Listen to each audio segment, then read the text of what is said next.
অতএব আপনাকে মানুষের পরিচয় দিতে হবে। মানুষ মানুষ থাকবে না, এই কথাটাই বলতে যাচ্ছে সূচনায়। মানুষ মানুষই থাকবে না। মানুষের যে একটা মানবতা থাকে, মানুষের যে একটা হিতাহিত জ্ঞান থাকে, মানুষের যে একটা বোধোদয় থাকে, মানুষের যে একটা মানবতা থাকে, এটা থাকবে না। এ কথা মুহাম্মদ সাল্লাল্লাহু আলাইহি সাল্লাম বলছেন। আর একবার তিনি এভাবে বললেন যে মানুষ সমাজে মারামারি করবে, আত্মীয় স্বজনকে মারবে। এ কথা বলতে বলতে বলছেন বাপকে মারবে। যেমন বলেছেন বাপকে মারবে, তখন সাহাবীগণ বলছেন বলেন কি লাইসালানা ওকুলো না, আমাদের বিদ্যা বুদ্ধি থাকবে না? আমরা বাপকে মারবো মানে এটা হয় কি করে? কেন আমরা পিতাকে মারবো? আমাদের কি বিবেক বিবেচনা থাকবে না? তখন আল্লাহ রাসূল বলেন লা, থাকবে না। তুনজাউ কুলুহু আকসার, তুনজাউ কুলু আকসার যালিকা জামান। ওই সময়ে প্রায় মানুষের বিবেচনাকে তুলে নেওয়া হবে, বিবেচনাই থাকবে না। সত্যকে বলবে মিথ্যা, মিথ্যাকে বলবে সত্য। আত্মসাৎকারীকে বলবে আমানতদার, আমানতদারকে বলবে আত্মসাৎকারী। আপনি দুটা ভালো বলতে চাইবেন, সমাজ বলবে এটা ভালো নয়। আপনি খারাপ বলতে চাইবেন, সমাজ বলবে এটা ভালো। মানে বিবেক এইভাবে মানুষের হারিয়ে যাবে। আল্লাহ রাসূলের নিজের মুখের ভাষা, ইসদ্দাকুল কাদেব, মিথ্যাবাদীকে সত্যবাদী বলা হবে, ইকাদ্দাবু সাদেক, আর সত্যবাদীকে মিথ্যাবাদী বলা হবে। এটা পরিস্থিতি। তো তোমাদের কি হবে, যুগের কি হবে? যখন সমাজের লোক হবে আগাছা, যেমন আমরা বক্তব্য এখন দিই বা আসি, সব জায়গায় দেখবেন যে মেলা বসেছে, ওই সেই জোহর থেকে নারী পুরুষ কে কি কিনছে, কে কি বিক্রি করছে, তার কোনো হিসাব নাই। এ তো হিন্দুদের কাজ। দিন প্রচারের সাথে এত ব্যবস্থাপনা, খাওয়া এক সামান্য আমরা কিছুক্ষণ এসেছি, সেজন্য এত কিছু খেতে হবে, এত কিছু করতে হবে। মানুষকে এরকম হয়ে যাবে। আমরা এখানে কথা বলছি, অনেক মানুষ রাস্তায় দোকানপাটে বসে আছে, আড্ডা পিটছে। দোকানে ল্যাংটা মেয়ে নাচছে, ও বসে কলিজা ঠান্ডা করছে, চক্ষু ঠান্ডা করছে। এই করেই ও জান্নাত কিনতে চায়। এইভাবে মানুষের মানবতা হারিয়ে যাবে, মানুষ হয়ে যাবে আগাছা। তখন তোমাদের কি হবে, যুগের কি হবে? তখন তোমাদের কি হবে, যুগের কি হবে? তো সাহাবীগণ বললেন ফামাতা আমরনি, বলেন তাহলে কি করতে হবে, আপনি বলেন। তখন আল্লাহ রাসূল বলছেন শোনো, আলজাম বাইতাক, বাড়িতে থাকবা, বাইরে যাওয়া না। ওয়ালজাম লিসানাক, মুখ বন্ধ রাখিও, মুখে কথা বলো না। বাইরে গেলে ইমান বিক্রি হয়ে যাবে। বাইরে গিয়ে দোকানে বসেছেন, দোকানে একজন আর একজনকে বলছো তুই চিনিস ও খুব খারাপ, তখন আপনি গিয়ে বলেন হ্যাঁ ঠিকই বলেছিস, আসলেই খারাপ। এবার তাহাজ্জুদ পড়েন আপনি, জান্নাতে যান তো দেখি, আল্লাহ কিভাবে আপনাকে জান্নাতে দেন। আপনি তো মানুষের বদনাম করেন।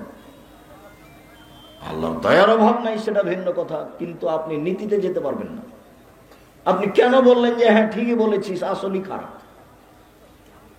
সামাজিক অবস্থায় রাস্তাঘাটে নারী নগ্ন, ওর নগ্নতাই হচ্ছে তার সভ্যতা, ওর বেহায়ে হচ্ছে সভ্যতা, ওর কাপড় না পরাই হচ্ছে সভ্যতা। এটাই তার সভ্যতা, এটাই সামাজিকতা।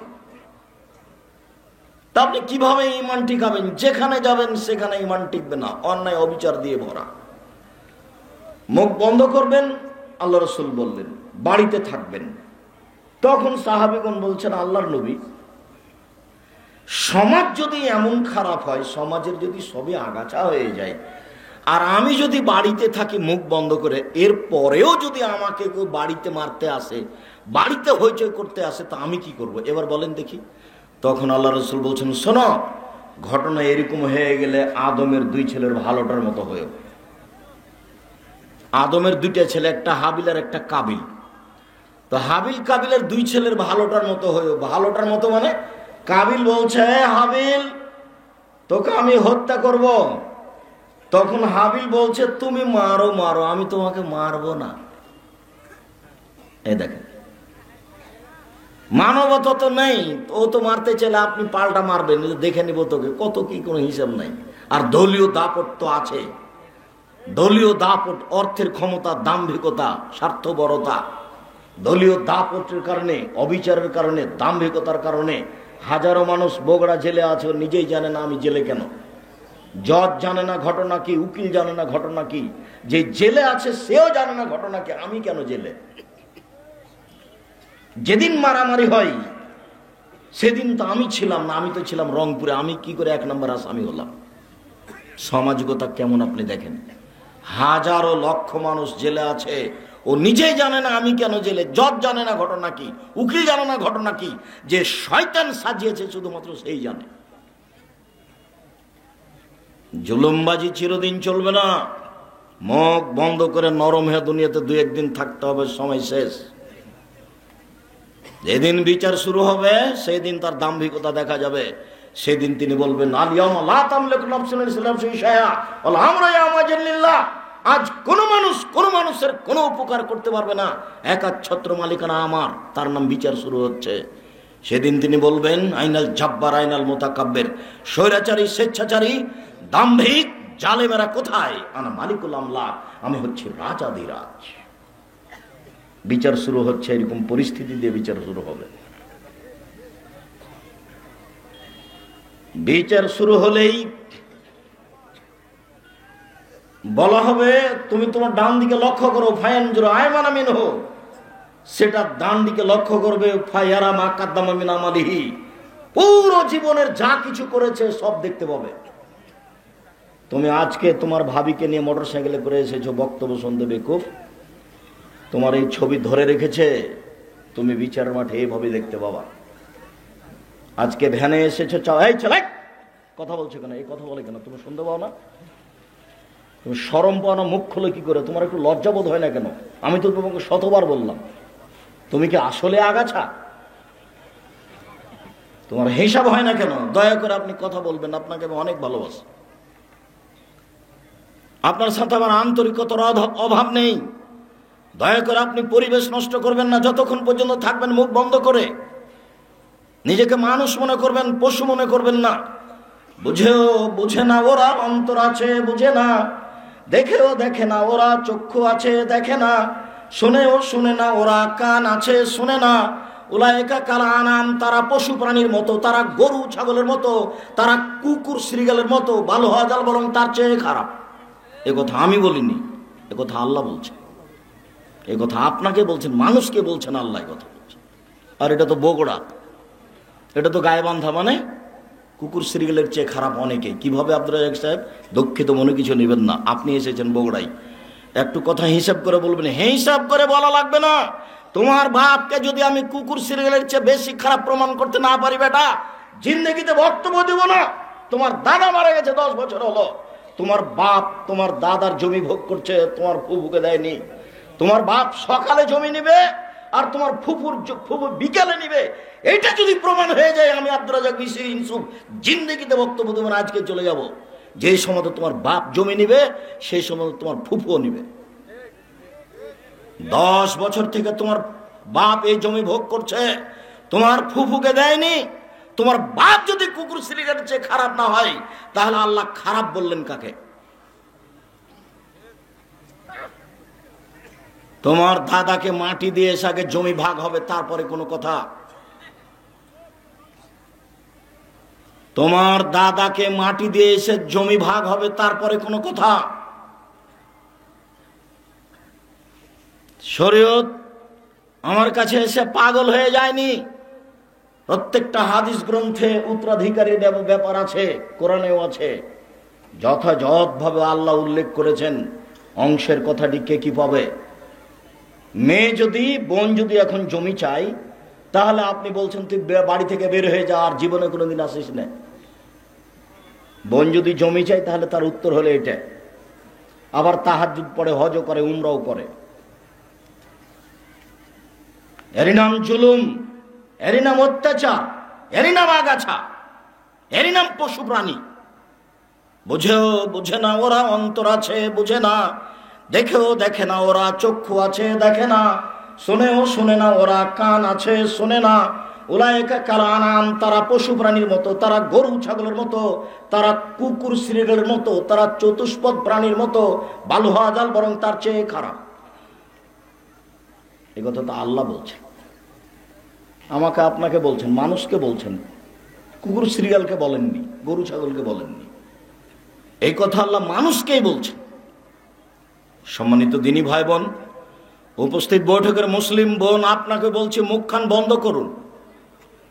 যতক্ষণ এখানে থাকবেন মুখ বন্ধ করে থাকবেন। কেউ যদি আপনার গায়ের উপর দিয়ে চলে যায় তবু আপনি মুখ খুলবেন না। এই মেয়ে, তোমাকে তো চুপ থাকতে বলছি, তোমার একটু শরম বোধ হয় না? বলার পরে তুমি মুখ খোলো কেন? ঠান্ডা রাতে তুমি তো মাথায় কাপড় দিয়ে আসনি। তোমার বাপ শিক্ষিত মানুষ, কেমন শিক্ষিত মানুষ আমি তা জানি না। দেখো, 3 শ্রেণীর মানুষ জান্নাতে যাবে না, তার মধ্যে তোমার বাপও আছে, তোবা করে ফিরে আসতে হবে।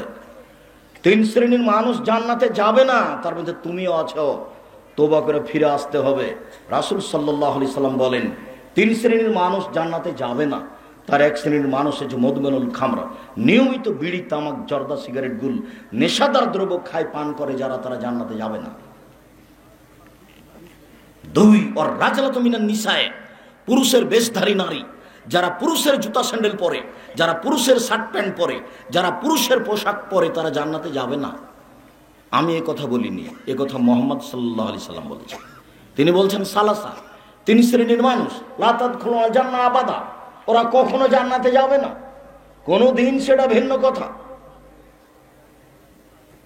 তার 1 শ্রেণীর মানুষ হচ্ছে মুদমিনুল খামর, যারা নিয়মিত নেশাদার দ্রব্য পান করে।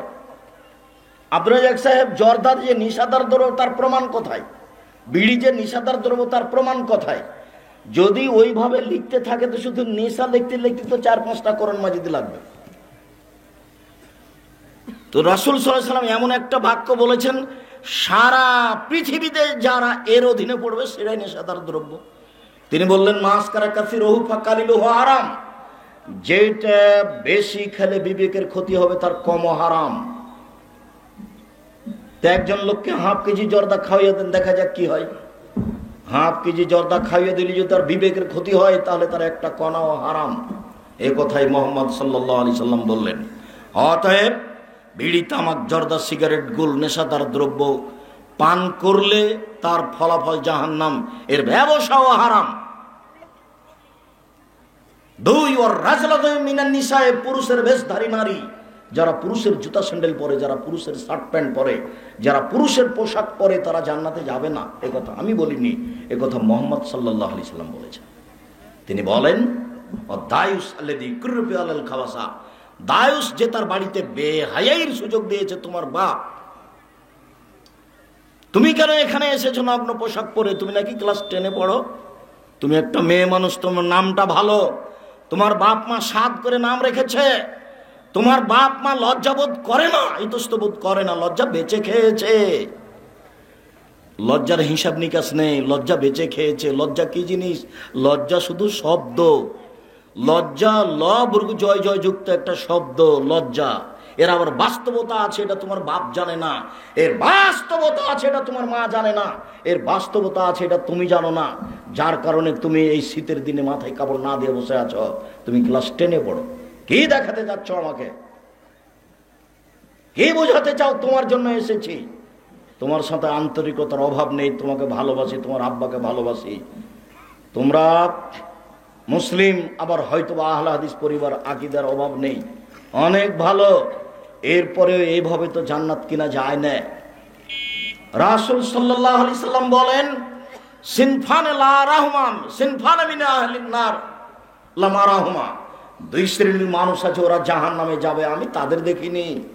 2 শ্রেণীর মানুষ ওরা জাহান্নামে যাবে, আমি তাদের দেখিনি। 2 শ্রেণীর মানুষ আছে, ওরা জাহান্নামে যাবে, আমি তাদের দেখিনি। এক শ্রেণীর মানুষ যাদের হাতে থাকবে লাঠি, কাজনাবিল বাকারে গাভীর লেজের মতো, ইয়াজরুবিবান নাস্তা দিয়ে তারা মানুষকে মারবে। স্কুল কলেজে যে লাঠি থাকে মারামারি করে, সেটাই এই লাঠি। প্রশাসনের হাতে যে লাঠি থাকে সেটাই এই লাঠি।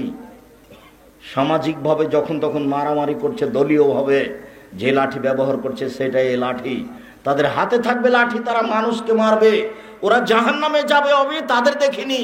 2 নিশাউন, মহিলা, কাশিয়াতুন, কাপড় পরে থাকে, আর ইয়াতুন, উলঙ্গ, কাপড় পরে উলঙ্গ থাকে। এ কথা আল্লাহ নবী বলছেন, আমি বলিনি। মনে হচ্ছে যে তোমাকে আর তোমার মাকে দেখে দেখে বলছেন আল্লাহ নবী। মনে হচ্ছে যে তোমার বগুড়ার অবস্থা দেখে বলছেন, কই আমাদের তো হাট বাজারে যায় না, তবুও তো চলে, তুমি তো যাও, তোমার মা যায়, তোমার খালা যায়, তোমার ফুফু যায়, কই আমরা তো যাই না, না গেলেও তো চলে, বেঁচে আছি তো। যদি বগুড়া শহরে ফ্রি কিছু দিয়ে দেয় তবু আমরা যাব না, যায় না। যাওয়া প্রমাণ হয়ে গেলে আর একজনের গায়ে ধাক্কা লেগে গেছে, এটা যদি আমাদের কাছে প্রমাণ হয়ে যায় তাহলে আমরা অজ্ঞান হয়ে যাবো। এর নাম আত্মমর্যাদা। আত্মমর্যাদা থাকা উচিত। তোমার বাপ কা পুরুষ? তোমার বাপ একটা ঘৃণিত পুরুষ, যার কারণে তোমার বাপের ভিতরে আত্মমর্যাদা নেই। শোনো, তোমাকে বলছে, এই মেয়ে শোনো, তোমাকে বলছি আত্মমর্যাদা কি জিনিস। 1 মিনিট তুমি খেয়াল করো, তোমাকে বলছি।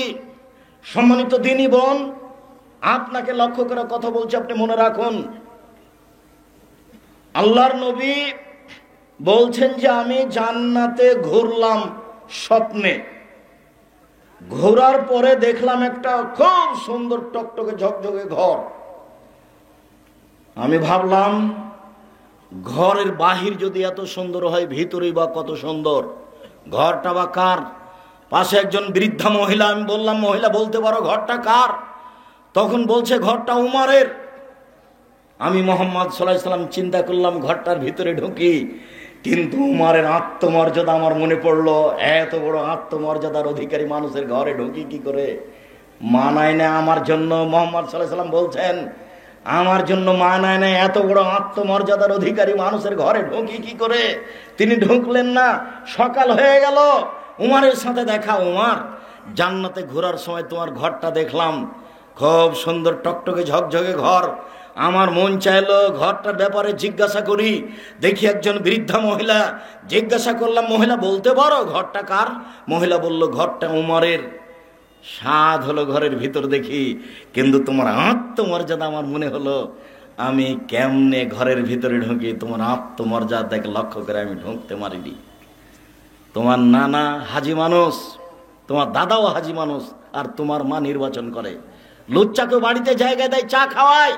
তোমার মায়ের যদি আত্মমর্যাদা থাকে তাহলে ধর্ম বিক্রি করেছে তোমার মা। রাস্তাঘাটে ঘোরা ভালোবাসে। শুনুন সম্মানিত দিনী ভাই বোন, আত্মমর্যাদা কাকে বলে? আবু বকর সিদ্দিক রাদিয়াল্লাহু তাআলা আনহুর মেয়ে আসমা, জুবায়ের স্বামী, গরিব মানুষ। আল্লাহর নবী একটা জায়গা তাকে চাষ করে খেতে দিয়েছেন। একদিন আসমা মাঠে থেকে একটা খেজুরের আঁটি বোঝা মাথায় করে নিয়ে আসছেন। পাশ দিয়ে আল্লাহ রাসূল যাচ্ছিলেন। দেখে আল্লাহ রাসূল বললেন, আসমা তুমি আমার সাথে উঠে চলে আসতে পারো, তুমি উটের পিছনে বসো। তখন আসমা বলছেন, আমার স্বামী জুবায়েরের আত্মমর্যাদা আমি স্মরণ করলাম। আমার স্বামী গরিব মানুষ হতে পারে, আমার স্বামীর একটা আত্মমর্যাদা আছে। রাসূল সাল্লাল্লাহু আলাইহি সাল্লাম পৃথিবীতে সবচেয়ে দামি মানুষ, এই কথা ঠিক, কিন্তু আমার স্বামীকে না বলে আমি আল্লাহ রাসূলের পিছনে বসবো। আমার স্বামীর আত্মমর্যাদা আছে, এটার আমি হানি করবো, এটা আমি চাই না। আমি লজ্জা করলাম, আমি বললাম জি না, আমি উঠবো না। আমি বাড়ি চলে গেলাম, আমার স্বামীকে বললাম ঘটনা এই। তখন জুবায়ের বলছেন, দেখো আসমা, তুমি খেজুরের বোঝা আঁটি মাথায় করে নিয়ে আসছো, এটাই আমার আত্মমর্যাদাতে বেশি বাধা দিচ্ছে। তুমি রাসূলের পিছনে চলে আসলে যতটুকু বাধা দিত তার চেয়ে অনেক অনেক বেশি। আমার খুব খারাপ লাগে, আমাকে খুব খারাপ লাগে আসমা, দেখছো তুমি মাঠ থেকে একটা খেজুরের আঁটি বোঝা মাথায় করে নিয়ে আসো আসমা, এটা আমার আত্মমর্যাদায় বাধা দেয়। আর তুমি বাজার করো, তোমার মা বাজার করে, তোমার খালা বাজার করে, তোমার নানি বাজার করে, তোমার গোষ্ঠী বাজার করে, কারোর আত্মমর্যাদা নেই, কারোর কাছে ধর্মের দাম নাই, 1 পয়সা ধর্মের দাম নাই। আসা আর যাওয়া। মনে কিছু নেবেন না আপনি আমার দিনী ভাই, মনে কিছু নেবেন না আপনি আমার দিনী বোন, আপনার উপরে আমার আন্তরিকতার অভাব নেই। সম্মানিত দিনী বোন, আপনাকে দেখাচ্ছিলাম আত্মমর্যাদা। আসমা, তুমি খেজুরের বোঝা আঁটি মাথায় করে মানুষের মধ্যে দিয়ে আসো, এটা আমাকে খুব বাধা লাগে, এর নাম আত্মমর্যাদা। তোমার মা আসকারা মাস্কারা আইলা মাইলা চোখে দিয়ে গায়ে মুখে দিয়ে বাজারে ঘুরে, তোমার বাপ খুব ভালোবাসে, তাকে ভালো লাগে, তার মানে পশু প্রাণীর মতো হয়ে গেছে বাপ, কুকুর সিলারির মতো হয়ে গেছে বাপ। বুঝে না, বুঝে না, ওরা অন্তর আছে বুঝে না, দেখেও দেখে না, ওরা চক্ষু আছে দেখে না, শুনেও শুনে না, ওরা কান আছে শুনে না। উলাইকা কালানাম, তারা পশু প্রাণীর মতো, তারা গরু ছাগলের মতো, তারা কুকুর সিরিগালের মতো, ভালো হাজাল বরং তার চেয়ে খারাপ। সম্মানিত দিনী বোন, আপনার কাছে আছি, আপনি একটু বিবেচনা করুন। নিসাউন, মহিলা, কাছে এতন, কাপড় পরে থাকে, আর এতন উলঙ্গ। আমি বলিনি এই কথা, মোহাম্মদ সাল্লাল্লাহু আলাইহি ওয়াসাল্লাম বলছেন। বলেন আপনার গায়ে যে পোশাক আছে সেটা উলঙ্গ কিনা? ছোট ব্লাউজ পরে আছেন, কোনই পর্যন্ত হাত দেখা যায়, এটা কি? পাতলা, একেবারে পাতলা পোশাক পরে আছেন, গায়ের সবকিছু দেখা যাচ্ছে, এটা কি? হাঁটু পর্যন্ত পা দেখা যাচ্ছে, এইটা কি? একবারে বোকার মতো, পশু প্রাণীর মতো একবারে লম্বা লম্বা চুল ছেড়ে দিয়ে রাস্তায় হাঁটছেন, এটা কি? রাসূল সাল্লাল্লাহু আলাইহি ওয়াসাল্লামের কথাকে উপেক্ষা করার চেষ্টা করিয়েন না। প্রথমত আপনি মুসলিম, দ্বিতীয়ত আপনি সঠিক আকীদা আহলে হাদিস মানুষ, তৃতীয়ত আপনি সঠিক কোরআন হাদিসকে ভালোবাসেন, এর বাস্তবায়ন করুন, অনুরোধ রক্ষা করুন, ভালো হবে। রাসূল সাল্লাল্লাহু আলাইহি ওয়াসাল্লাম শেষ বাক্যে বললেন, মুমিলাতুন, তারা পুরুষের দিকে আকৃষ্ট হয়, পুরুষকে আকৃষ্ট করে। মায়লাতুন, তারা নিজেরা পুরুষের দিকে আকৃষ্ট হয়, পুরুষকে নিজের দিকে আকৃষ্ট করে। ওই মেয়ে যখন রাস্তায় হাঁটে, সব পুরুষ তাকে দেখতে থাকে, শয়তান তাকে দেখতে বাধ্য করে। প্রত্যেকটা খারাপ কাজ শয়তান ভালো করে দেখায়। একবার মেয়েটাকে দেখার পরে শতবার দেখার ইচ্ছা হয়, মানে শয়তান এ কাজ করছে ভিতর থেকে। পুরুষকে নিজের দিকে আকৃষ্ট করে মায়লাতুন, সে নিজেও পুরুষের দিকে আকৃষ্ট হয়। নইলে রাস্তায় হাঁটে তখন কেন কেমন কেমন করে, একবার রাস্তা ডান দিকে যায়, একবার বাম দিকে যায়, একবার হাত হিলায়, একবার ভাঁজ করে কথা বলে, কেন জানি কেমন কেমন করে, কেন জানি আনছান আনছান করে, এই দিকে সেই দিকে যায়। তার মানে এ নিজেই পুরুষের দিকে আকৃষ্ট হয়েছে। নইলে লজ্জাবোধ করে না কেন, ইতস্তবোধ করে না কেন? এই ছেলে, তোমার মনে আছে তোমার ফুফুকে কোনোদিন আনতে গেছো? তোমার ফুফুকে যেদিন তুমি আনছিলে সোনাতলা থেকে, তোমার মনে আছে রাস্তায় একটা লোক পড়েছিল? যতবার রাস্তায় তোমার ফুফুর লোক পড়েছে, তখন তোমার ফুফুর গায়ে ছিল একটা বড় চাদর, রাস্তার এক পাশে এইভাবে দাঁড়িয়ে যেত। তারপর যখন লোকটা পার হয়ে যেত, তখন তোমার ফুফু হাঁটতো। এটা কি আপনাদের মনে হয়? এ তো সেদিনের কথা। তার নাম আত্মমর্যাদা। যে কোনো পুরুষ মানুষ সামনে আছে, তার সামনে মুখামুখি হই কি করে? তার জন্য আপনার ফুফু, আপনার খালা, আপনার মা এক পাশে দাঁড়িয়ে যেত, রাস্তা ছেড়ে লোকটা পার হয়ে গেলে হাঁটতো। সেটা তো একদিন ছিল, খুব তাড়াতাড়ি পরিবর্তন হয়ে গেল। রাসূল সাল্লাল্লাহু আলাইহি ওয়াসাল্লাম বলছেন, লা ইয়াদখুলুল জান্নাহ, এরা জান্নাতে যাবে না, এরা জান্নাতে যাবে না, জান্নাতে তো যাবে না, যাবে না, ওয়ালা ইয়াজিদনা রিহাহা, জান্নাতের গন্ধ পাবে না। ফাইনা রিহাহা লা তুজাদু মিন মাসিরাতি কাদা ওয়া কাদা, যে জান্নাতের গন্ধ 1 বছরের দূরত্ব পথ থেকে পাওয়া যায়। সম্মানিত দিনী বোন, আপনাকে অনুরোধ জানাচ্ছি, মধ্যখানে আপনি একটু নিজেকে পরিবর্তন করার চেষ্টা করুন। তবে আপনাকে আমি আশ্বস্ত করতে চাই, জান্নাত আপনার জন্য সহজ, পুরুষের জন্য জান্নাত সহজ নয়। উপস্থিত বৈঠকের দিনী মুসলিম বোন, আপনাকে আমি আশ্বস্ত করতে চাই যে জান্নাত আপনার জন্য সহজ, পুরুষের জন্য জান্নাত সহজ নয়। রাসূল সাল্লাল্লাহু আলাইহি ওয়াসাল্লাম বলছেন, মহিলারা যদি 4টা কাজ করতে পারে তাহলে জান্নাতে চলে যাবে। রাসূল সাল্লাল্লাহু আলাইহি ওয়াসাল্লাম বলেন, মহিলারা যদি 4টা কাজ করতে পারে জান্নাতে চলে যাবে। পুরুষ 4টা কাজ করে জান্নাতে যাবে, এই কথা মুহাম্মদ সাল্লাল্লাহু আলাইহি ওয়াসাল্লাম বলেননি। কোন পুরুষ 4টা কাজ করে জান্নাতে যেতে পারে না, মহিলারা 4টা কাজ করে জান্নাতে যাবে। 1, সালাত খামসাহা, 5 ওয়াক্ত সালাত আদায় করল, নামাজ পড়লো। 2, সামাত সাহারাহা, রমজান মাসের সিয়াম পালন করলো। 3, আতাত বালাহা, স্বামীকে মেনে চলল। 4, আহসানাত ফারজাহা, জেনায় লিপ্ত হলো না। এই 4টা কাজ করলে জান্নাতে চলে যাবে। আব্দুর রাজ্জাক সাহেব, একটু জরুরি কথা, আমার অনিচ্ছা সত্ত্বেও জেনা ঘটে গেছে, তাহলে আপনার 4টার সাথে যে আমার হলো না? আপনি চিন্তা করবেন না, জেনা যদি ঘটে গিয়েই থাকে আপনি আজকে যোগাযোগ হবে না, আজকে আপনি বন্ধ করে দেন। যদি আজকে আপনি বন্ধ করে দিতে পারেন, সেখানে যদি আর কোনোদিন যোগাযোগ না হয়, তাহলে আল্লাহ বলছেন অনাহান নাফসা আনিল হাওয়া ফাইনাল জান্নাতা হিয়াল মাওয়া। পৃথিবীর মানুষ শুনে রেখো, যারা প্রবৃত্তিকে ঠেকাতে পারবে আমি আল্লাহ তাকে জান্নাতুল মাওয়া দিয়ে দিলাম। আমি জাতির সাথে মানুষের সাথে ওয়াদাবদ্ধ। আমি যাকে নিজ হাতে সৃষ্টি করেছি তাদের সাথে আমার চুক্তি হয়ে গেছে। পৃথিবীবাসী, আদমের সন্তান, তোমরা মনে রেখো, তোমাদের সাথে আমার চুক্তি।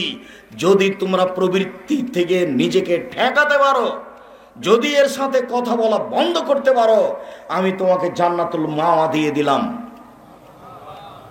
অতএব আপনি এখানে আশ্বস্ত হন।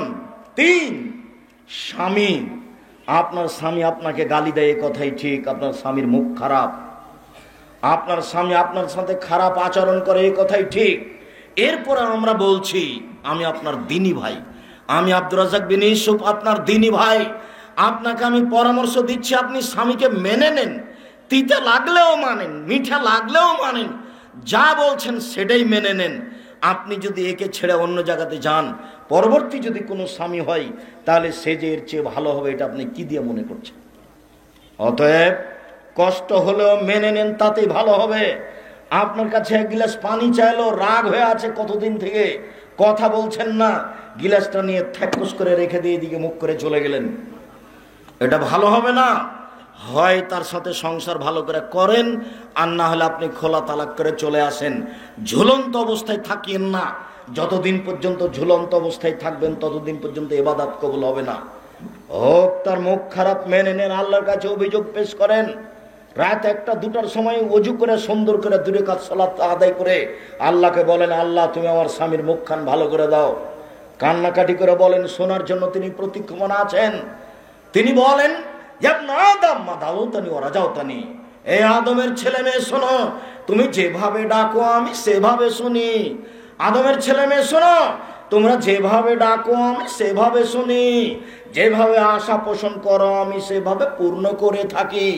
আদমের ছেলে মেয়ে শোনো, যেভাবে আশা পোষণ করে থাকো আমি সেভাবে পূর্ণ করে থাকি। যেভাবে ডাকো আমি সেভাবে শুনে থাকি। যেভাবে আশা পোষণ করো সেভাবে আমি পূর্ণ করে থাকি। ফাস্তাগফারতানি গাফারতু লাকা ওয়ালা উবালি আলা মা কানা মিনকা। তুমি আমার কাছে ক্ষমা চাইলে তোমাকে আমি ক্ষমা করে দিব। আমি পরোয়া করি না তুমি কত বড় পাপী, আমি পরোয়া করি না তুমি কত বড় পাপী, আমি পরোয়া করি না তুমি কত বড় পাপী। তুমি আমাকে একটু বলো না, তুমি যেভাবে বলো আমি সেভাবে থাকি। যেভাবে আশা পোষণ করো আমি সেভাবে পূর্ণ করে থাকি। তার নাম আল্লাহ। নিরাশার কিছু নেই। আল্লাহকে আপনি বলেন, আল্লাহ আমার স্বামীর মুখখান ভালো করে দাও। কান্নাকাটি করে আপনি বলেন, ইনশাল্লাহ আপনাকে অনেক আদর করবে অচিরেই। আল্লাহ তাআলা বলেন, ইবনে আদম লা বালাগা যুনুবুকা আনানাস সামায়ে, তোমার পাপ বেশি হতে হতে যদি আকাশে লেগে যায়, আদম সন্তান পাপ আর পাপ, আকাশ জমিন পরিপূর্ণ হয়ে আছে পাপ। ফাস্তাগফিরতানি, এরপরে যদি আমার কাছে ক্ষমা চাও, গাফারতু লাকা, তোমাকে আমি ক্ষমা করে দেবো। ওয়ালা উবালি, আমি পরোয়া করি না তুমি কত বড় পাপী, আমি পরোয়া করি না তুমি কত বড় পাপী। অতএব সম্মানিত দিনী বোন, আপনার কাছে আবারও আমাদের পক্ষ থেকে আন্তরিকভাবে অনুরোধ রইল, আপনি স্বামীকে মেনেই চলুন, ভালো হবে, শান্তি পাবেন, সংসার সুখী হবে। মনটা ভারী করে কথা বন্ধ করে রাখবেন, ইবাদত কবুল হবে না, দিন দিন কষ্ট বাড়বে, শয়তান সুযোগ পাবে। কতদিন আপনাকে বলেছি, প্রত্যেক দিন ইবলিস সাগর, আটলান্টিক সাগরের উপরে তার চেয়ারটা রাখে, সব শয়তানকে মানুষকে পাপী করার জন্য লাগিয়ে দেয়। বিকালে এসে কেউ বলে আমি মারামারি লাগিয়ে দিয়েছি, তখন শয়তান বলে যাও কিছুই হয়নি। আর একজন এসে বলে আমি জেনা করিয়ে দিয়েছি, তখন শয়তান বলে যাও এটা কিছু হয়নি। আর একজন এসে বলে আমি স্বামী স্ত্রীর মধ্যে গন্ডগোল বাঁধিয়ে দিয়েছি। যেমন বলে স্বামী স্ত্রীর মধ্যে গন্ডগোল বাঁধিয়ে দিয়েছি, তেমন ইবলিস একবার লাফ দিয়ে উঠে তাকে বুকে জড়িয়ে ধরে স্বাগতম জানিয়ে বলে, হ্যাঁ তুমি একটা কাজ করেছ। রাত দিনের কাজ এটা ইবলিসের, আমি বলিনি এই কথা মুহাম্মদ সাল্লাল্লাহু আলাইহি সাল্লাম বলেন। 1450 বছর পূর্বে তিনি এভাবে বলেছেন, হাদিসে এভাবে আছে। কাজে ভুলে স্ত্রীর সাথে এরকম আচরণ করবেন না আপনি। আর আপনি দিনী বোন, আপনাকে আমি অনুরোধ জানাচ্ছি, আপনি 4টা কাজ করেন, জান্নাত হবে ইনশাআল্লাহ। 1, 5 ওয়াক্ত সালাত। 2, রমজান মাসে সিয়াম রোজা। 3, স্বামীকে মেনে চলা। 4, জেনায় লিপ্ত না হওয়া। তাহলে আপনার জন্য জান্নাত খোলা। যদিচ রাসূল সাল্লাল্লাহু আলাইহি সাল্লাম বলেছেন, ওযু করার পরে যদি কেউ বলে আশহাদু আল্লা ইলাহা ইল্লাল্লাহু ওয়াহদাহু লা শারীকা লাহু ওয়া আশহাদু আন্না মুহাম্মাদান আবদুহু ওয়া রাসূলুহু, তাহলে জান্নাতের সব দরজা খুলে গেছে। যাও যেখানে। এটা পুরুষও যা নারীও তা, পুরুষও যা নারীও তা। আল্লাহুম্মা জালনি মিনাত তাওয়াবিন ওয়া জালনি মিনাল মুতাতাহিরিন, এই দোয়া পড়লে নেকি হবে এই কথা ঠিক, তবে জান্নাতের দরজা খুলে যাবে এই কথা ঠিক নয়। ওযু করার পরে যদি মানুষ বলে আশহাদু আল্লা ইলাহা ইল্লাল্লাহু ওয়াহদাহু লা শারীকা লাহু ওয়া আশহাদু আন্না মুহাম্মাদান আবদুহু ওয়া রাসূলুহু, তাহলে নারী পুরুষ সবার জন্য জান্নাতের সব দরজা খুলে গেছে। সম্মানিত দিনী বোন, আপনাকে অনুরোধ জানাচ্ছিলাম। সম্মানিত দিনী ভাই, আপনাকে আমি এখানে একটা কথা বলে আমরা বিষয়ের দিকে চলে যাচ্ছি, আপনি একটু খেয়াল করুন। এই ছেলে, বসো। কোনো বাচ্চা যদি আপনার পাশ থেকে উঠে, তাহলে আপনি তাকে ঠেকাবেন, কেননা ও বের হলে মানুষ ঘন হয়ে বসে আছে, আমার কথা তখন ধরতে পারবে না। কিছুক্ষণ অপেক্ষা করলে আমরা এক পর্যায়ে চলে যাব, ইবাদত কবুল হবে। যৌতুকের টাকা দিয়ে চাউল কিনে ভাত খেয়ে ইবাদত কবুল হবে না। যৌতুক ফেরত দিতে হবে। তোমার বাপ বেটা নাকি দুইজনই যৌতুক নিয়েছ, কি তোমাদের কেউ ভিক্ষা দেয় না? যদি এলাকায় ভিক্ষা না দেয়, তাহলে ওই যে ইয়াতে বগুড়া ট্রেন স্টেশনে যাও, মানুষের ব্যাগ ধরে তুলে দিবা। প্রতিদিন সারাদিন দিলে অন্তত 3 থেকে 500 টাকা হবে। যৌতুক নিবা কেন? তোবা করো, মনে মনে তোবা করো, যে গিয়ে টাকাটা ফেরত দিব।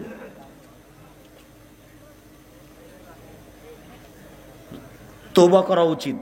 কাজ করে খাবা, ফুর্তিতে খাবা, ভালো লাগবে। তো আমার কথা বলো, আমি কেন, আমার বুকে একটা সাহস আছে। আমি 31 বছর আমি কোনোদিন মানুষের কাছে পথ খরচ চাইনি। কোনো মায়ের বেটা বলে না কেন যে আব্দুর রাজ্জাক সাহেব আপনি নাকি আমার কাছে 500 টাকা চেয়েছিলেন, বলে না কেন? কেউ যদি বলে দিতে পারে যে আব্দুর রাজ্জাক সাহেব আমার কাছে 500 টাকা 1 টাকা পাথেও চেয়েছিল, আমি আর কোনোদিন বক্তব্য দিব না। কেউ যদি বলে দিতে পারে আব্দুর রাজ্জাক সাহেব একদিন আমাকে তার পরিচয় দিয়েছিল, আব্দুর রাজ্জাক বিন ইউসুফ এত এত কামেল কি যেন সব পাস করেছে অমুক তমুক, এরকম যদি আমি বলেছি এটা প্রমাণ হয়ে যায়, তাহলে আমি বক্তব্য দেব না। আমাকে বলেছে একটু আপনার পরিচয় দেন না। না, পরিচয় লাগবে না, আরে দেন না। তখন আমি বলেছি আমার নাম আব্দুর রাজ্জাক আর আমার বাপের নাম ইউসুফ, বাপ বেটা মিলে আব্দুর রাজ্জাক বিন ইউসুফ। এর চেয়ে আমি বেশি কোনোদিন বলিনি। যৌতুক কেন নিবা? কাজ করে খেতে পারো, এতে রুজিতে বরকত আছে, এতে একটা সাহস আছে, হেম্মত আছে। চিরদিনের মতো তুমি ডুবে গেছো, তোমার মুখে মানুষ থুথু মারে, গালি দেয়, বাটা তুই তো শ্বশুরের কাছে টাকা নিয়েছিস, তুই আবার মুখে কি বলিস? ঘৃণা করে। তুমি ঘৃণার পাত্র, তোমার বাপ ঘৃণার পাত্র। খবরদার এই কাজ করো না। ভুলেও কোনোদিন স্ত্রীকে কটু কথা বলবেন না, গালি দিবেন না, লতাজের বলা যে মুখের উপরে মারবেন না। মুখের উপরে মারা নিষেধ। আগেকার পণ্ডিত কান ধরে টান দিত, এটা না যায়। গালের উপরে থাপ্পড় মারতো, পড়া না পারলে এটা না যায়। মুখের উপরে মারা নিষেধ। মাথায়, কানে, গালে, চোখে, মুখে পুরো উপরে মারা নিষেধ আল্লাহ রাসূল না করে দিয়েছেন। 1450 বছর আগে না করেছেন। উনি আবার প্রিন্সিপাল, উনি জানেন না রাসূলের নীতি। ডাক্তার জানেন না, 14 বার মাস্টার ডিগ্রি পাস করে লন্ডন থেকে ডাক্তারি করে আসলে তার চিকিৎসা করার নিয়ম জানে না। ডাক্তারটা পাশে আসলে, রোগী পাশে আসলে, রোগীর পাশে বা পুরুষ হলে গায়ে হাত দিয়ে বলবে লাভ আস্তর ইনশাআল্লাহ, সমস্যা নাই, ভালো হয়ে যাবে, চিন্তা করো না। আজবিল বাস রব্বান নাস আশফান্তা সাফিলা সেফা ইল্লা সেফা কাসফুন লা ইয়াদুর সাফ। আল্লাহ তুমি একে আরোগ্য দাও, তুমি তো আরোগ্য দাতা, তুমি একে এমন আরোগ্য দাও যাতে করে কোনো রোগী না থাকে। এই বলে চিকিৎসা শুরু করতে হবে। তিনি তো আর এই লাইন কোনোদিন পড়েননি। এই বিশাল কোরআন মাজিদে কি আছে? মানুষে তো মনে করছে একে চুমা খেতে হয়, মানুষে তো মনে করছে যে একে কাপড় দিয়ে ঘেরে রাখতে হয়। এতে কি আছে এটা মানুষের জানার প্রয়োজন, না জেনে দুনিয়া থেকে চলে গেলেন। কোনোদিন জানা প্রয়োজন মনে করলেন না। বিশাল কোরআন মাজিদে কি আছে? অথচ বেশি কিছু নাই, মাত্র 3-4টা কথা আছে। এই বিশাল 30 পারা কোরআন মাজিদে বেশি কিছু নেই, মাত্র 3-4টা কথা আছে। আব্দুর রাজ্জাক সাহেব কথাটা একটু বুঝিয়ে বলবেন, 3-4টা কথা মানে বুঝতে পারলাম না। 1 নম্বরে কথা আছে ক্ষমতা। ক্ষমতা গিয়ে দেখাতে গিয়ে বলেছেন আসমানের জমিন আসমানের মালিক আমি, জমিনের মালিক আমি। পৃথিবীবাসীকে চ্যালেঞ্জ করে বলেছি তারা আসমানের কোনো ক্ষতি দেখাতে পারে, জমিনের কোনো ক্ষতি দেখাতে পারে, পারলে একটা বানিয়ে দেখাক না কেউ যদি পারে। আমি একাচ্ছত্র মালিকানার অধিকারী, আসমানের মালিক আমি, জমিনের মালিক আমি। এটা ক্ষমতা দেখাতে গিয়ে তিনি দেখিয়েছেন। ক্ষমতা দেখাতে গিয়ে দেখেছেন 2, কিভাবে চন্দ্র যায়, কিভাবে সূর্য আসে, কিভাবে সূর্য আসে, কিভাবে চন্দ্র যায়। চন্দ্র সূর্যকে নির্মাণ করে ছেড়ে দিয়েছেন, কেউ তাকে থামাতে পারে না, তার নামে একক ক্ষমতা। কিভাবে রাত আসে, কিভাবে দিন যায়, কিভাবে দিন আসে, কিভাবে রাত যায়, একক ক্ষমতায় চলছে, তার কমবেশ কেউ করতে পারে না, তাকে কেউ ঠেকাতে পারে না, তার নাম ক্ষমতা। আকাশ থেকে বৃষ্টি বর্ষণ করে ঘাস উৎপাদন করে, শস্য উৎপাদন করেন, মানুষে খায়, পশু প্রাণী খায়, মানুষ তা করতে পারে না। ক্ষমতা দেখিয়ে দিয়েছেন। ক্ষমতা দেখাতে গিয়ে দেখিয়েছেন আদ, সামদ, নমরুদ, ফেরাউন আমি তাকে মেরে দিয়েছি, কেউ আমার বিচার করতে পারে না। অলায়াখা ভোগ বাহা, তারা এত শক্তিশালী জাতি, এত শক্তিশালী জাতি, লাম ইখলাক মিসলুহা ফিল বিলাদ, তাদের মতো শক্তিশালী জাতি আল্লাহ পৃথিবী তার কখনো সৃষ্টি করেননি, করবেন না। তাদেরকে ধ্বংস করে দিয়েছেন, একাকার করে দিয়েছেন, কেউ বিচার করতে পারে না, তার নাম ক্ষমতা। পুরো কোরআন মাজিদে খালি পাতায় পাতায় ক্ষমতা, পাতায় পাতায় দেখাবেন আসমানের মালিক আল্লাহ, জমিনের মালিক আল্লাহ, তিনি সূর্য সৃষ্টি করেছেন, তিনি চন্দ্র, রাত আসে দিন যায়, এভাবে দেখাচ্ছেন। বৃষ্টি বর্ষণ করে আমি ঘাস উৎপাদন করি, আমি ফেরাউনকে মেরে দিয়েছি, আমি নমরুদকে মেরে দিয়েছি, কেউ বিচার করতে পারে না, এ হলো ক্ষমতা। আর দ্বিতীয় দেখিয়েছেন গাফুর আর রাহমান আর রাহিম। খালি গাফুর দয়াশীল, খালি রহমান, খালি রাহিম। গাফুর, রহমান, রাহিম, বাররুন দিয়ে আর ওয়াদুদ দিয়ে কোরআন মাজিদকে ভরে ফেলে দেওয়া হয়েছে। কেউ পড়ে না, কেউ বুঝেও না। খালি পাতায় পাতায় গাফুর, পাতায় পাতায় গাফুর, পাতায় পাতায় রহমান, পাতায় পাতায় রাহিম, পাতায় পাতায় বাররুন, পাতায় পাতায় রাউফুন, পাতায় পাতায় ওয়াদুদ, মানে আমি প্রেমময়, আমি দয়াশীল, আমি ক্ষমাশীল। এটা দেখিয়ে কোরআন মাজিদকে ভরে ফেলে দিয়েছেন। 3 কিছু বিধান, সালাত আদায় করতে হবে, যাকাত দিতে হবে, চুরি করলে হাত কাটা যাবে, এ হলো কিছু বিধান। 4 এরই ফাঁকে ফাঁকে জাহান্নামার জান্নাত, জাহান্নামার জান্নাত, জাহান্নামার জান্নাত। এই কোরআন মাজিদ শেষ। বুঝতে পারলেন না কথা মনে হয়? তো কোনোদিন পড়তেও পারলাম না, কোনোদিন বুঝতেও পারলাম না। কখনো মুখের উপরে মারবেন না। 4 5 ওলা তাতরুকা ইল্লা ফিল বাইতে, নিজের বাড়ি ছাড়া কোথাও থাকতে দিবেন না। চাচির বাড়ি যেতে পাবে না, খালার বাড়ি যেতে পাবে না, ফুফুর বাড়ি যেতে পাবে না, হাটায় বাজারে যাওয়ার তো কোনো প্রশ্নই আসে না। কাপুরুষের স্ত্রী হাটে বাজারে যায়। যারা নিজেকে পশু মনে করে, গরু ছাগল, তাদের স্ত্রী হাটে বাজারে যায়। কষ্ট পাচ্ছেন নাকি? আমার কিছু করার নেই, কথা আমি বলিনি। যদি আপনি আবার অনুবাদ শুনতে চান, তাহলে আমি যখন নেমে যাব তখন আপনাদের সুপরিচিত মৌলানা আব্দুল কাদের সাহেব আপনাদেরকে এই আয়াতের অর্থ শোনাবেন। বুঝেও বুঝে না ওরা অন্তর আছে, বুঝে না, দেখেও দেখে না ওরা চক্ষু আছে, দেখে না, শুনেও শুনে না ওরা কান আছে, শুনে না। উলায়েকা কালানাম, তারা পশু প্রাণীর মতো, তারা গরু ছাগলের মতো, তারা কুকুর সিলেজের মতো, তারা চতুষ্পদ প্রাণীর মতো, বালহাজাল বরং তার চেয়ে খারাপ। আপনি বলেন কি? আপনার একটা আত্মমর্যাদা থাকা দরকার। বাজারে যাবে মানে বিবাহের বাড়ি যাবে কেন? বিবাহের বাড়িতে চলে গেলে স্বামীর সংখ্যা বেশি হয়ে যায়, সেখানে যাবে কেন? রং তামাশার কোনো শেষ থাকে না, রং ছিটানোর কোনো শেষ থাকে না, দৌড়াদৌড়ির কোনো শেষ থাকে না। কোথায় কোনটা দেবর আর কোনটা ভাসুর তার বিবেচনা থাকে না। আপনি নিজেকে ভালো মানুষ মনে করেন কি করে? কোন হিসাব আপনি করতে পারেন? এটা হয় কি করে? আপনার আত্মমর্যাদা আছে, এটা কে বললো ভুল হিসাব? আপনাকে আমি কষ্ট দিতে আসিনি, আপনি আমার দিনী ভাই, আপনাকে আমি অনেক ভালোবাসি। সম্মানিত দিনী ভাই বোন, এখানে আপনার কথা রেখে দিলাম। আল্লাহ তাআলা বলেন ওয়াবুদুল্লাহ ওয়ালা তুশরিকু বিহি শাইআ, পৃথিবীর মানুষ এক আল্লাহর ইবাদত করো, বিন্দু মাত্র তার সাথে শিরক করো না। শিরক মহাপাপ। পৃথিবীতে শিরক সবচেয়ে বড় পাপ। বাংলাদেশ এমন একটা জায়গা যেখানে শুধু শিরক চলে আর বিদআত চলে। মানুষে বলে বন্যা চলেছে বিপদ সীমার উপর দিয়ে, মানুষে বলে ঝড় বৃষ্টি চলেছে বিপদ সীমার উপর দিয়ে। জিনা ঝড় বৃষ্টি বিপদ সীমার উপর দিয়ে যায়নি। ভারত, বাংলাদেশ, পাকিস্তানের মাটিতে শিরক চলেছে বিপদ সীমার উপর দিয়ে। দেশ ট্রাভেলস গাড়িটা ঢাকা থেকে ছুটলো, একটু পরে সূর্য ডুবে গেছে, ঘরে আলো, গাড়িতে আলো জ্বলে উঠলো। আমি বললাম, এই ছেলে শোনো, তুমি গাড়িতে আলো দিলে কেন? মহাজনে বলে দিয়েছেন সূর্য ডুবার সাথে সাথে আলো দিতে হবে, হিন্দুরা দেয়। দেখেন আপনার মাও দেয়। আপনার মা যখন চাউল ঝাড়ে তখন আপনার ছেলে যদি চাউল ঝাড়া কুলা বুঝেন, কুলার উপরে যদি আপনার ছেলেটা চড়ে রে, তাহলে আপনার মা কি বলে দেখিয়েন। আপনার মায়ের সামনে আপনি গরুকে লাথি মারিয়েন, দেখেন আপনার মা কি বলে। আর এদেশের শিক্ষা প্রতিষ্ঠান, অফিস, আদালত, কোর্ট কাচারি সব একবারে শিরক দিয়ে ভরা। প্রত্যেকটা ঘর, প্রত্যেকটা বাড়ি, প্রত্যেকটা অফিস, প্রত্যেকটা শিক্ষা প্রতিষ্ঠান একেবারে শিরক দিয়ে পরিপূর্ণ হয়ে আছে। শুধুই শিরক, যেখানে যাবে। পৃথিবীর মানুষ শিরক করো না, বিচার মাঠে সব পাপ ক্ষমা করে দেব। শিরক না করলে আল্লাহকে সম্মান করা হবে, শিরক না করলে আল্লাহর সাথে সদাচরণ হবে।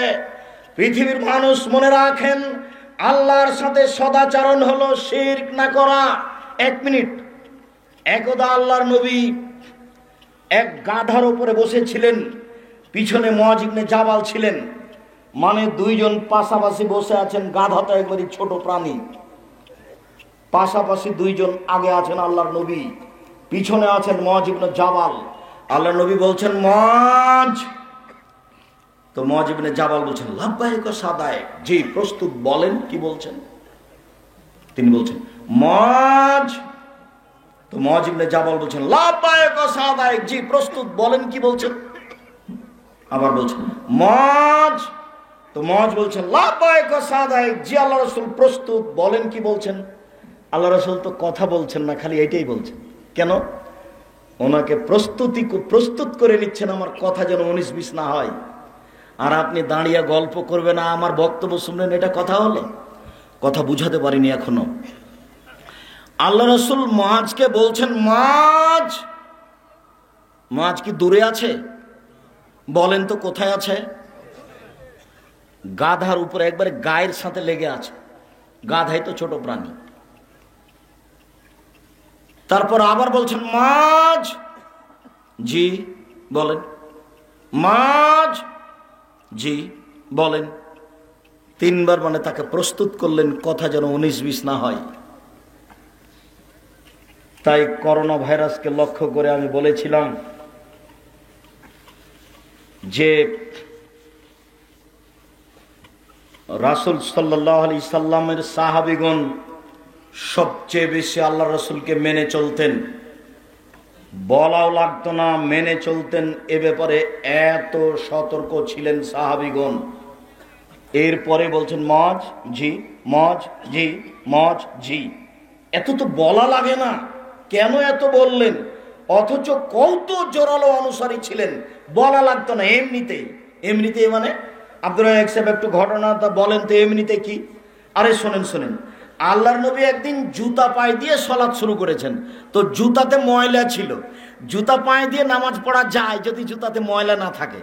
তো সালাত শুরু করেছেন, তখন জিবরাইল এসে বলছেন জুতা খুলেন, জুতাতে ময়লা আছে। আল্লাহ রাসূল জুতা খুলে দিয়েছেন। সালাম ফিরার পরে দেখছেন সাহাবীগণ সবাই জুতা খুলে দিয়েছে। তা আল্লাহ রাসূল বলছেন কি ব্যাপার তোমরা জুতা খুলেছো কেন? তো সাহাবীগণ বলছেন আরে আপনাকে যে সালাতের মধ্যে জুতা খুলতে দেখলাম সেই জন্য তো খুলে দিয়েছি। আরে জিবরাইল আমাকে বলছেন যে আপনার জুতাতে ময়লা আছে, সেজন্য আমি খুলে দিয়েছি। তো তোমাদের জুতাতে আর ময়লা নেই, তোমরা খুলেছো কেন? বলে আপনাকে খুলতে দেখেছি সেই জন্য। এ দেখেন, বলা লাগে না, দেখেই মেনে নিয়েছেন, তার নাম সাহাবী।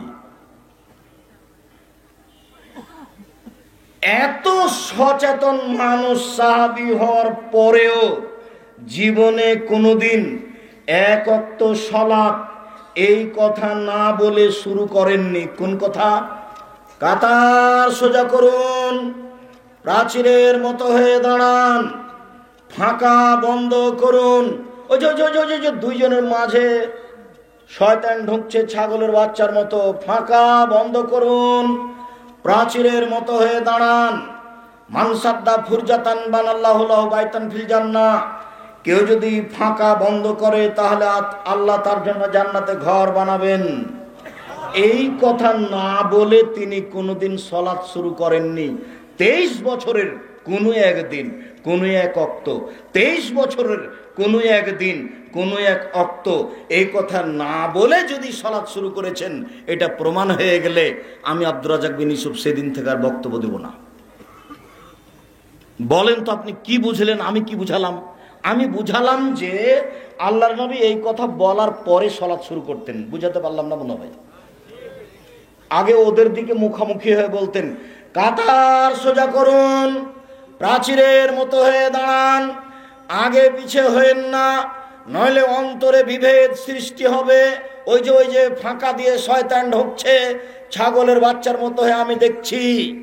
এই কথা না বলে তিনি সালাত শুরু করতেন। আপনি যান বগুড়া শহরে, 20 বছর থেকে 30 বছর থেকে আছেন, কোনো একদিন আপনি দেখতে পাবেন না ওই দিকে মুখ করে আছে, কেবলার দিকে মুখ করে আছে, একামাত চলছে, ওদিকে পাগড়িও পেঁচাচ্ছে, একামাত শেষ হতে না হতে আল্লাহ আকবার। 3 ফুট দূরে দূরে দাঁড়ানো তো বহু দূরের কথা।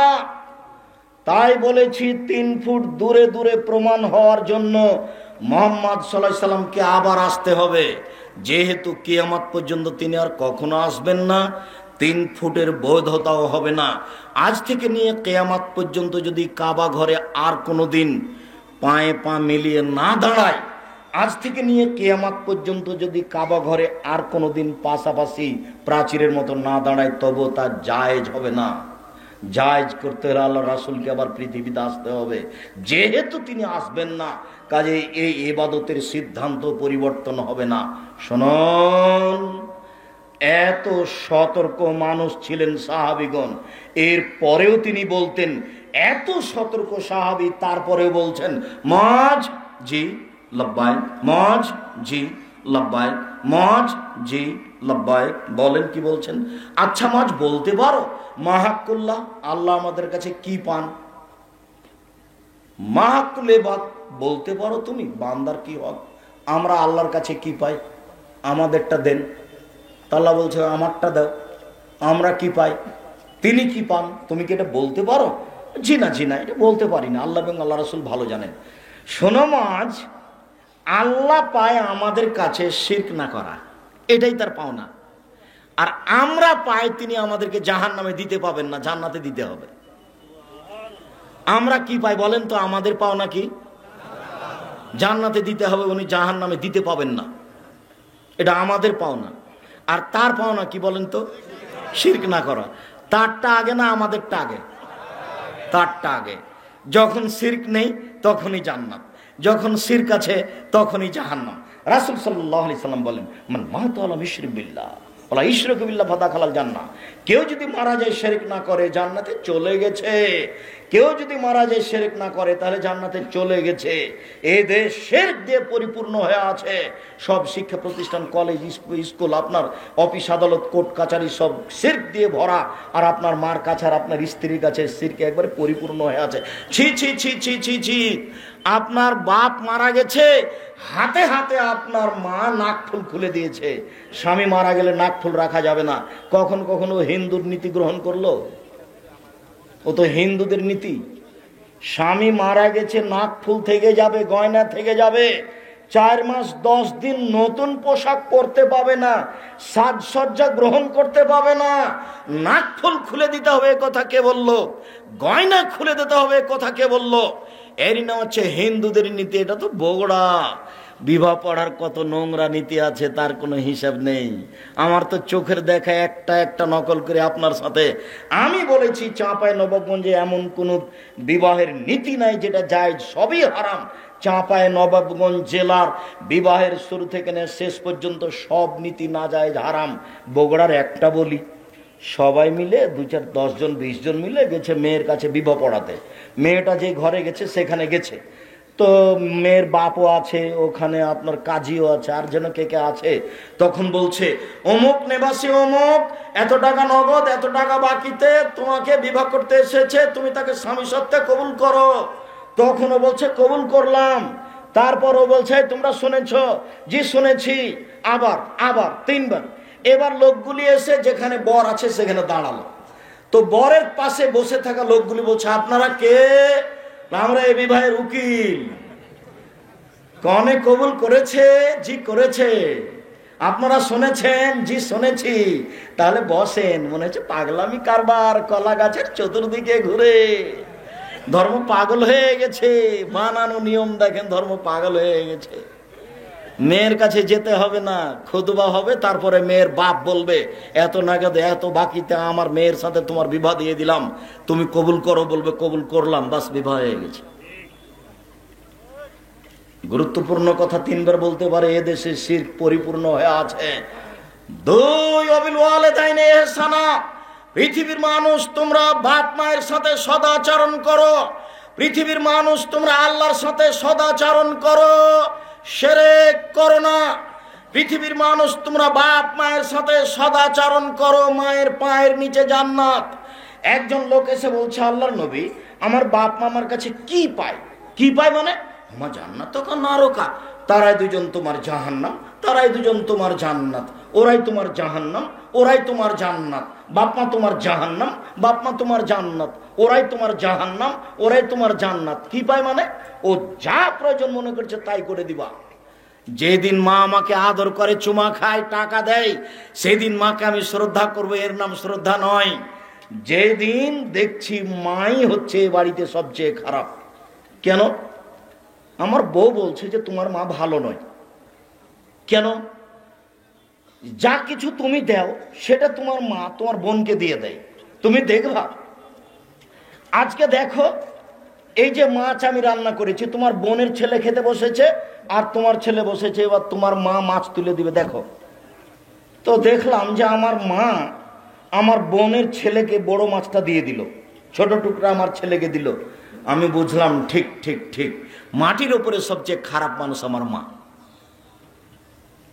দিয়েছে এ কথাও ঠিক, যা বলছে সবই উল্টা, যা করছে সবই উল্টা, এ কথাই ঠিক।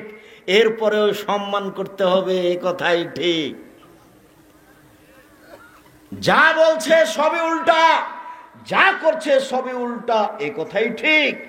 এরপরেও জীবন বাজি রেখে তাকে মাথার উপরে রাখতে হবে, এ কথাই ঠিক। জীবনে কোনোদিন তার সামনে জোরে কথা বলা যাবে না। 1 মিনিট।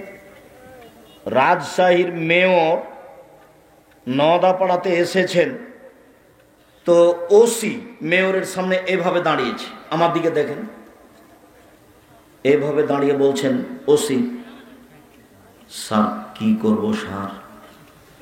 আমি দৃশ্য দেখে অবাক হয়ে গেছি, কিরে এটা তো বাপ মায়ের সামনে হবে।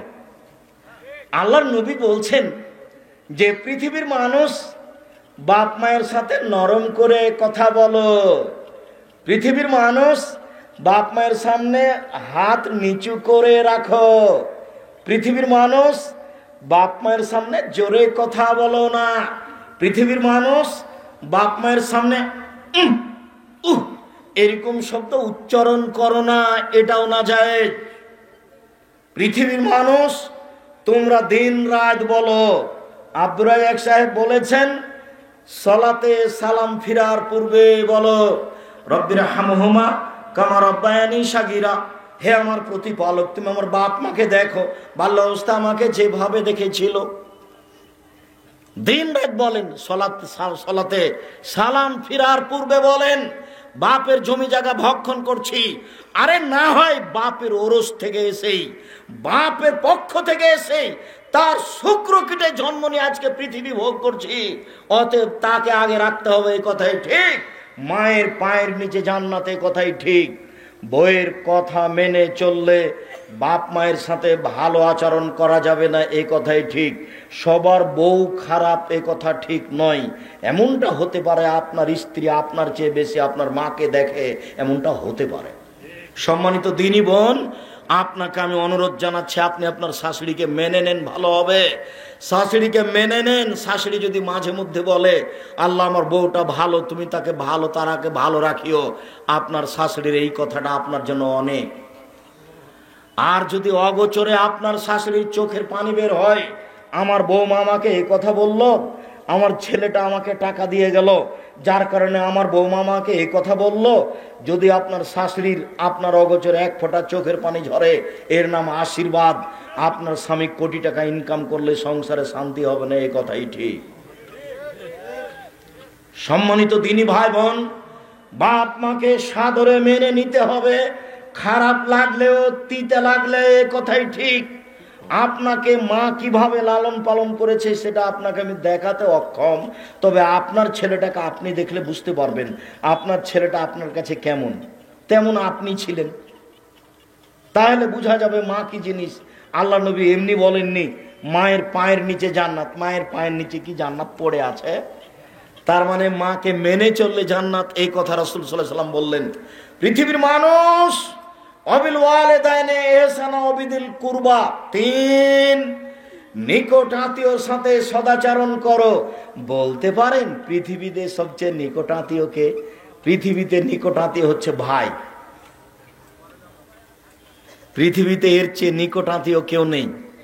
ভাইয়ের সাথে টিকা কঠিন। 1 নম্বরে সদাচরণ সবচেয়ে কঠিন, বাংলাদেশে আরো কঠিন। সেটা হলো আল্লাহর সাথে সদাচরণ, শিরক না করা। কথায় কথায় শিরক আছে এদেশের মাটিতে। ওই যে আমি কথা বলছি না, টিকটিকি টিকটিক করে উঠলো, ঠিক বলেছি, তাই তো টিকটিকি টিকটিক করলো। আর আপনার যেটা অফিস আদালতের শিক্ষা প্রতিষ্ঠানে, সেটা আমি বলতে চাচ্ছি না, আপনি এটা খুব ভালো জানেন। সম্মানিত দিনী ভাই বোন, 2 বাপ মার সাথে ভালো আচরণ, সদাচরণ। 3 ভাইয়ের সাথে ভালো আচরণ, সদাচরণ। এটাও টিকা খুব কঠিন। আমাদের গ্রামে 2 ভাই মারামারি লেগেছিল, ঝগড়া। বিকেলে একটা ঢেঁকি ছিল, কেটে ভাগ করে নিয়েছে।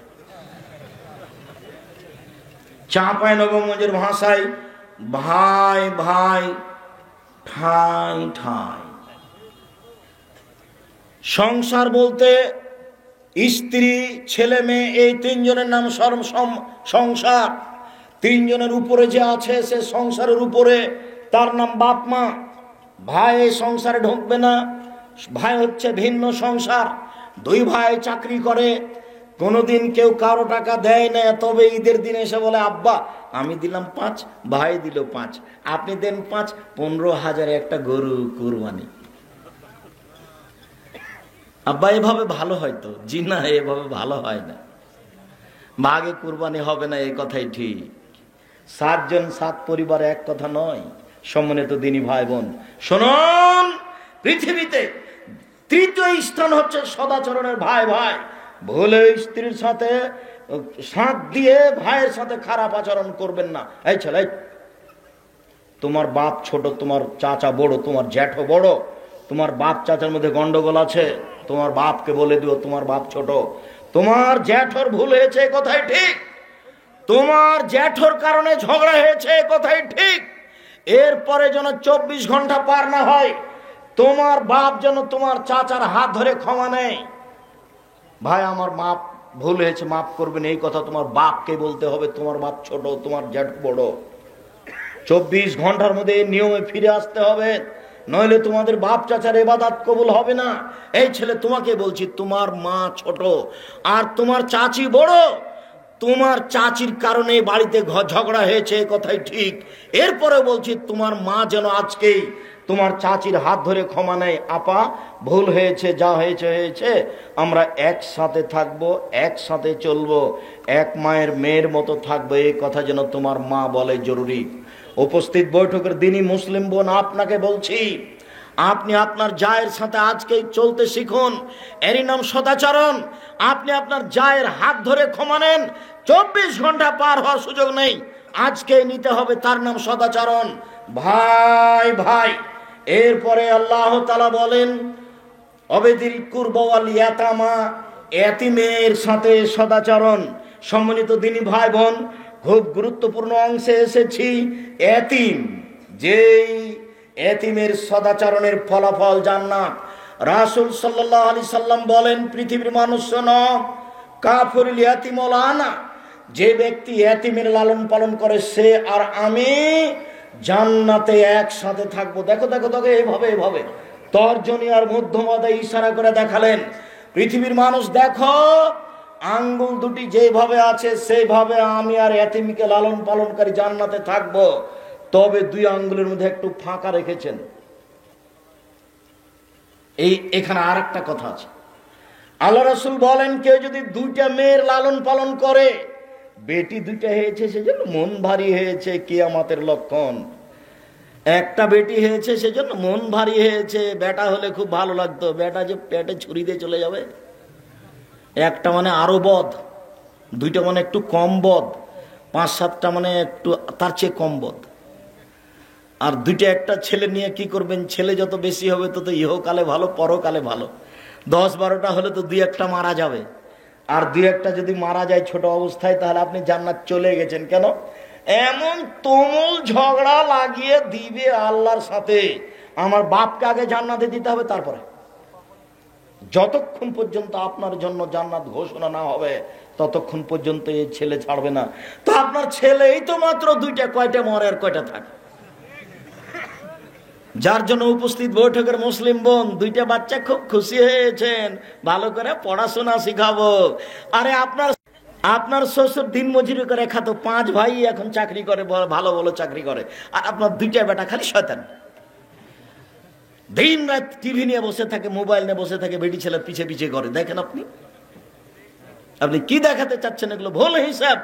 ছেলে মেয়ে বেশি নেন, বরকত বেশি হবে। ছেলে মেয়ে বেশি নেন, শান্তি বেশি হবে। ছেলে মেয়ে বেশি নেন, বিচার মাঠে পার হয়ে যাবেন। সম্মানিত দিনী ভাই বোন, যেটা বলছিলেন সেটা দেখেন।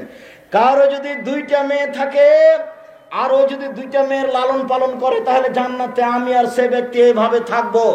তখন তর্জনী আর মধ্যমা জমা করে দেখালেন, দেখো দেখো।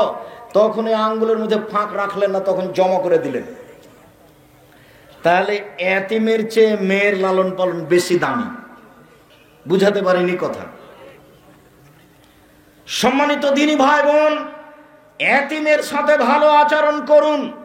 রাসূল সাল্লাল্লাহু আলাইহি সাল্লামের কাছে একটা লোক আসলো, ফাশাকাইলান নবী সাল্লাল্লাহু আলাইহি সাল্লাম কাসওয়াতা কালবিহি, তার অন্তর খুব শক্ত। তার অভিযোগ করলো, আল্লাহর নবী, ভিক্ষুক ভিক্ষা চাইলে দিতে মন চায় না, অন্তর খুব শক্ত, একটু কান্নাকাটি, চোখের পানি আসে না, অন্তর খুব শক্ত। আল্লাহর নবী, এই ছেলে ঘুমাচ্ছ নাকি? শোনো, তুমি সেদিনের কথা তোমার মনে আছে? আমি বলেছিলাম তোমার মাকে বলে দিও, আম্মা আমি যখন বাড়ি থেকে বের হব তখন আমার পকেটে কিছু খুচরা টাকা দিয়েন। 10 টাকা, 5 টাকা দিবেন, 200, 100, যত ফকির আসবে আমি তাকে সবকে দিব। 5 টাকা 10 টাকা করে দিতে থাকবো। আম্মা, আমার পকেটে 500 টাকা নোট থাকে, ফকির আসে তখন আমি বলি মাফ করো। তা আমি ফকিরের কাছে কত মাপ চাই আম্মা? আপনাকে বলছি, আপনার স্ত্রীকে বলে দিয়েন, এই শোনো, আমি যখন বাড়ি থেকে বের হব তখন ব্যাগে পকেটে কিছু খুচরা টাকা দিও। সব সময় পকেটে গোটা টাকা থাকে, ফকিরকে দিতে পারি না, খালি বলি মাফ করো। কোনোদিন যেন আপনার এরকম না হয়, ছেলে কি বললাম তোমাকে, কোনোদিন আর বাড়ি থেকে বের হবে না। তোমার মা অবশ্যই যেন, গরিবের ছেলে হলেও তুমি, তোমার বাপ যদি দিন মজুর হয় তবুও তুমি 50টা খুচরা টাকা নিয়ে বের হয়েও, যত ফকির আসবে তুমি পকেট থেকে দিয়ে দিও। আপনাকে বলছি, ধনী মানুষ আপনি, 500, 1000 টাকা, 20 টাকা, 10 টাকা নোট নিয়ে বের হবেন। যত ফকির আসবে কাউকে ফিরিয়ে দিবেন না, কারোর কাছে ক্ষমা চাইবেন না, সবাইকে 5 টাকা 10 টাকা করে দিতে থাকবেন। এর ফলাফল একটু পরে বলছি। এইখানে এইটুকু বলে রাখলাম, আল্লাহর নবী, আমার অন্তরটা খুব শক্ত, কি করি? তখন আল্লাহ রাসূল বলছেন, শোনো শোনো শোনো শোনো, আমি তোমাকে 2টা কাজ শিখিয়ে দিচ্ছি। এক, আতিমিল মিসকিন, দুস্থ গরিব ফকির মানুষকে খেতে দাও। 2, অমসার আসাল এতিম, এতিমের মাথায় হাত বুলাও, ইয়ারিক্য কালবক, তাহলে তোমার অন্তর নরম হয়ে যাবে। মনে থাকবে কি? 2টা কাজে অন্তর নরম হবে। 1, ফকির মিসকিনকে খেতে দিলে। 2, এতিমের মাথায় হাত দিলে অন্তর নরম হবে, তখন সহজে ফকিরকে টাকা দেওয়া যাবে। আর এখন খালি বলছি না, টাকা দিলে তো রিক্সাতে ভাড়া হবে কি না, রিক্সায় ভাড়ার ঝামেলা হবে, থাক থাক দেওয়া হবে না। ওরা শয়তান বলল। তুমি তো চাচ্ছিলে দিতে, ভিক্ষুকটা যখন আসলো তখন তোমার অন্তরে অনেক কিছু জাগলো। শয়তান এরকম করেছে। শয়তান সবসময় আপনাকে দারিদ্রতার ভয় দেখায়, আর আল্লাহ আপনাকে ধনী হওয়ার ভয় দেখায়। কখনো ভুল করবেন না। ওয়াল ইয়াতামা ওয়াল জারিদিল কুরবা ওয়াল জারিল জুনুব। এবার চলে আসলো মূল কথা। নিকট প্রতিবেশী, দূর প্রতিবেশীর সাথে সদাচরণ করো, চলার সাথীর সাথে সদাচরণ করো। চলার সাথীর কথাটা একটু বলে নি। আপনি অটোতে উঠে বসে আছেন, একটা লোক অটোতে উঠার সময়তে তার ব্যাগটা আপনার মাথায় লেগে গেছে, তখন আপনি চট করে বললেন, এই চোখ নাই, দেখতে পান না? তো ও কি জেনে শুনে তার ব্যাগটা আপনার মাথায় মেরেছে? তো আপনি এভাবে বললেন কেন? কারণ আপনার তো স্বভাবই খারাপ। কে বলেছে আপনি শিক্ষিত মানুষ? স্বভাব আপনার কি জিনিস সেটাই জানা নাই। কে বলে আপনি সমাজের নেতা? যখন তার ব্যাগটা আমার মাথায় লেগে গেছে, আচ্ছা বাবা, আচ্ছা আচ্ছা, তুমি, আমি মনে কিছু করি না, আচ্ছা ঠিক আছে ঠিক আছে, আমি কিছু মনে করছি না, তুমি বসো, তুমি বসো। আপনি এভাবে বলেন কেন? আপনি বলেন, রে কপালে চোখ নাই, দেখো না কি ঢং করে ওঠে, কেন আপনি বললেন এটা? চলার সাথীর সাথে সদাচরণ করতে হবে। দূর প্রতিবেশী, নিকট প্রতিবেশীর সাথে সদাচরণ করতে হবে। প্রতিবেশীর সাথে সদাচরণে জান্নাত। খুব জটিল কাজ। প্রতিবেশীর সাথে সদাচরণ খুব কঠিন কাজ। রাসূল সাল্লাল্লাহু আলাইহি ওয়াসাল্লাম বললেন, আউয়ালু খাসমানি ইয়াউমাল কিয়ামা জারানে। বিচারের মাঠে প্রথম বিচার হবে দুই প্রতিবেশী। আব্দুর রাজ্জাক সাহেব, থামেন থামেন থামেন। আপনি একদিন বক্তব্যে বলছিলেন প্রথম বিচার হবে নামাজের, সলাতের, তারপরে অন্যান্য বিচার। আজকে আপনি বলছেন প্রথম বিচার হবে দুই প্রতিবেশীর। হ্যাঁ, ঠিক বলেছি। আল্লাহর ইবাদতে, আল্লাহর হকে প্রথম বিচার হবে সলাতের। মানুষের হকে প্রথম বিচার হবে দুই প্রতিবেশীর। প্রতিবেশীর হক নষ্ট করেছে যে, সে জান্নাতে যাবে না। প্রতিবেশীর হক নষ্ট করেছে যে, সে জান্নাতে যাবে না। আব্দুর রাজ্জাক সাহেব, প্রতিবেশীর হক কি একটু বুঝিয়ে বলবেন? হ্যাঁ বলি। বলেন তো দেখি। এই যে দেখেন, কি আল্লাহ রাসূল বলছেন, লা ইয়ামনাউ আহাদুকুম জারাহু আন ইয়াগরাজা খাসাবাতান ফি জাদারি। প্রতিবেশী সুন্দর করে প্রাচীর দিয়ে রেখেছেন। প্রতিবেশীর, আপনার প্রতিবেশী আপনাকে বলছে, ভাইজান আপনার প্রাচীরে একটা চাল লাগিয়ে আমি এখানে রান্না করতে চাচ্ছি। তখন আপনি বলছেন, না না না, করেছেন কি?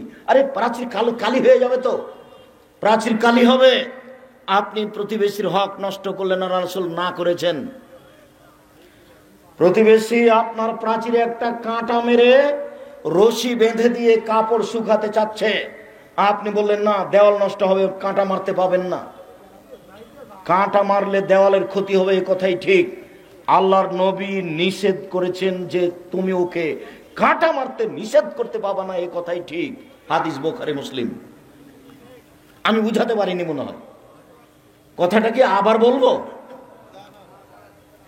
প্রতিবেশী আপনার প্রাচীরে কাঁটা মেরে রশি বেঁধে কাপড় শুকাবে।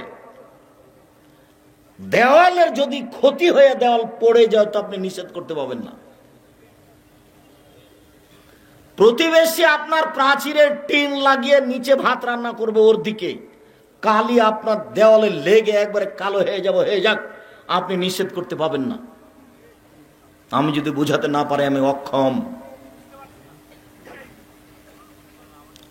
রাসূল সাল্লাল্লাহু আলাইহি সাল্লাম বললেন, আল্লাহে লা ইউমিনু, আল্লাহর কসম সে ব্যক্তি মুমিন নয়।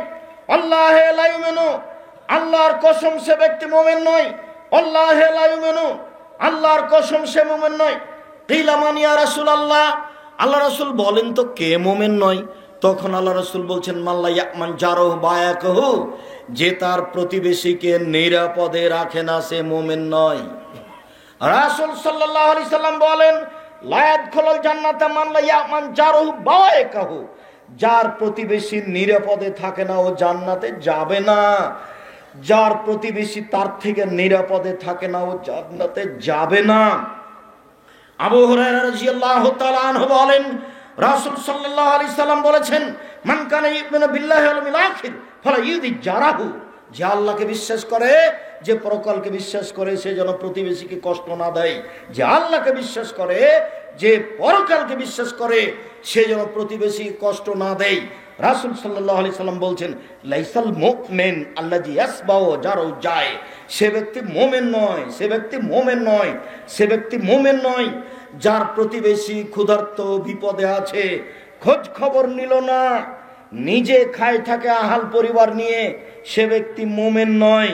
সম্মানিত দিনী ভাই বোন, রাসূল সাল্লাল্লাহু আলাইহি সাল্লাম বলেন, লা ইয়াজালু জিবরাইল ইউসিনি ফিল জারি, জিবরাইল যখনই আসেন তখনই বলেন প্রতিবেশীর সাথে সদাচরণ করুন। জিবরাইল যখনই আসেন তখনই আমাকে বলেন, মুহাম্মদ প্রতিবেশীর সাথে সদাচরণ করুন। জিবরাইল যখনই আসেন তখনই আমাকে বলেন, মুহাম্মদ সদাচরণ করুন প্রতিবেশীর সাথে। বলার গতি দেখে মনে হচ্ছে জানান্ত আয়ান সায়র রেসহু, আরে কখন এসে বলবেন যে ওকে জমির ভাগ দিয়ে দাও। বলার গতি দেখে কেমন মনে হচ্ছে? কখন এসে জিবরাইল বললেন যে তোমার ভাই তো জমির ভাগ পাবে, তোমার প্রতিবেশীকে দিয়ে দাও। বলার ভাবখান দেখে মনে হচ্ছে। কি দিয়ে আপনাকে আমি বুঝাই? একটা লোক এসে বলছে, আল্লাহ রাসূল কাইফানি আলামান আসাত ও আহসান্ত, আমি কি দিয়ে বুঝবো আমি ভালো মানুষ? আমি যে ভালো মানুষ তা কি দিয়ে বুঝবো? আমি যে খারাপ মানুষ তা কি দিয়ে বুঝবো? আমি যে ভালো মানুষ তা কি দিয়ে বুঝবো? আমি যে খারাপ মানুষ তা কি দিয়ে বুঝবো? আরে কি দিয়ে বুঝবো মানে, এ যা সামিতা মিন জিরানে কায়াকুলুনান তাহাসান্তা ফাকা তাহাসান্তা, যখন তোমার প্রতিবেশী থেকে শুনবা তুমি ভালো তখন তুমি ভালো, যখন তোমার প্রতিবেশী বলবে তুমি ভালো তখন তুমি ভালো। ওই যা সামিতা মিনহু আসাতা ফাকা তাহাসাতা, আর যখন তোমার প্রতিবেশী বলবে খারাপ তখন তুমি খারাপ, আর যখন তোমার প্রতিবেশী বলবে তুমি খারাপ তখন তুমি খারাপ। নেন এবার, আমার তো কিছু করার নেই, এগুলো তো সব অনুবাদ। 1450 বছর পূর্বে রাসূল সাল্লাল্লাহু আলাইহি ওয়াসাল্লাম মুখ দিয়ে এইভাবে বলেছেন, আমি এইভাবে আপনাকে অনুবাদ করে শোনাচ্ছি। রাসূল সাল্লাল্লাহু আলাইহি ওয়াসাল্লাম বলেন, চারটা জিনিস আছে যার সুখময় জীবন তার, চারটা জিনিস আছে যার সুখময় জীবন তার, চারটা জিনিস নাই যার ধ্বংসাত্মক জীবন তার, চারটা জিনিস নাই যার ধ্বংসাত্মক জীবন তার, চারটা জিনিস নাই যার ধ্বংসাত্মক জীবন তার, চারটা জিনিস আছে যার সুখময় জীবন তার। এক, আল জারুস সালেহ, ভালো প্রতিবেশী। ভালো প্রতিবেশী ভালো। দুই, আলমারাতুস সালেহ, ভালো স্ত্রী। ভালো স্ত্রী কি জিনিস এই মুহূর্তে আপনাকে আমি বুঝাতে অক্ষম। হেসে কথা বলে যে সেই ভালো স্ত্রী। স্বামী না থাকলে মোবাইলে কারোর সাথে গল্প করে না, সে হলো ভালো স্ত্রী। হেসে কথা বলে যে সেই হলো ভালো স্ত্রী। স্বামী না থাকলে কারোর সাথে গল্প করে না, সে হলো ভালো স্ত্রী। আদেশ যা করে তাই পালন করে, তার নাম ভালো স্ত্রী। তিনটা গুণের ভিত্তিতে স্ত্রী ভালো হতে পারে। তিনটা গুণের ভিত্তিতে স্ত্রী ভালো হতে পারে। এক, তার সাথে কথা বললে হাসি মুখে বলে। দুই, আদেশ করলে পালন করে। আদেশ করতে হয়, আদেশ করবেন, নিজে নিজে কাজ করবেন না। নিজে নিজে খালি স্যান্ডেলটা খুঁজছেন, খালি খুঁজে বেড়াচ্ছেন, তখন মনে মনে বলছে আমার উপরে রাগ করেছে, সেই জন্য তো আমাকে বলে না। বসে বলবেন, খালেদা জি স্যান্ডেলটা খুঁজে নিয়ে আসো তো। খালেদা এক গ্লাস পানি নিয়ে আসো। একটু নাম ধরে বলবেন, এটা আদর। আল্লাহ রাসূল বলতেন, আয়েশা জি চাটাইটা দাও তো। আরে চাটাই দিব, আমি তো ঋতুবতী, আমি মসজিদে যাব কি করে? আরে মসজিদে যাওয়া কি করে মানে, হাজ কি তোমার হাতে লেগে আছে নাকি? যাও যাও মসজিদে যাও, চাটাই নিয়ে আসো, আমি না সালাত আদায় করবো। আয়েশা জি ছুরিটা দাও তো, গরু জবাই করবো, ছাগল জবাই করবো, ভেড়া ধারালো করে নিয়ে আসো। দেখেন কথায় কথায় আল্লাহ রাসূল আয়েশার নাম উল্লেখ করে বলছেন। স্ত্রীর নাম ধরে বলতে হবে, সংসার সুখী হবে। নইলে বড় ছেলের নামে বলতে হবে, ওমা মারিয়াম, ওমা আহমদ, আহমদের মা শোনো, ওমা আহমদ, খালেদা শোনো, এক গ্লাস পানি নিয়ে আসো। খালেদা জামাটা কোথায় একটু দেখো তো। মুখখান ভারী করে নিজে নিজে খুঁজবেন না, হাসি মুখে খুঁজবেন, সংসার সুন্দর হবে। ওর আপনার শান্তি তৃপ্তির জন্য ওকে সৃষ্টি করা হয়েছে। কেন তাকে মারেন, তাকে কেন গালি দেন, তার সাথে আপনার এরকম খারাপ আচরণ কেন? সম্মানিত দিনী ভাই বোন, রাসূল সাল্লাল্লাহু আলাইহি সাল্লাম যেভাবে বললেন, সুখময় জীবন তার চারটা জিনিস আছে যার, 2 ভালো স্ত্রী, 3 আলমার কবুল হানি একটা ভালো গাড়ি। যদি সাইকেল একটা থাকে ভালো, সেটাও ভালো, আর যদি বারবার চেন পড়ে তাহলে সেটা খারাপ। 4 আল বাইতুল ওয়াসে প্রশস্ত ঘর, অন্তত মেহমান বাসা ঘরটা বড় হতে হবে, 10 জন 12 জন যেন একসাথে বসে খেতে পারে। মেহমানের ঘরটা বড় হতে হবে, সবাই আপনার বাড়িতে এসে খাবে, আপনি খাবেন, আপনার বউ খাবে, আপনার ভাইগনা খাবে, আপনার ভাগ্নি খাবে, আপনার বোন খাবে, আপনার দুলাভাই খাবে, আপনার বাপের যত বন্ধু বান্ধব আছে সবাই খাবে। স্ত্রী মন খারাপ করবে এটা আপনি দেখবেন না, আপনাকে ফিরে যেতে হবে আপনার বাপের স্বভাবে, আর আপনার স্ত্রীকে ফিরে যেতে হবে আপনার মায়ের স্বভাবে। এই ছেলে, তোমার মা 16 জন মানুষের ভাত রান্না করত, তোমরা হচ্ছ 10 ভাই বোন, 2 জন কিষান কামলা 12,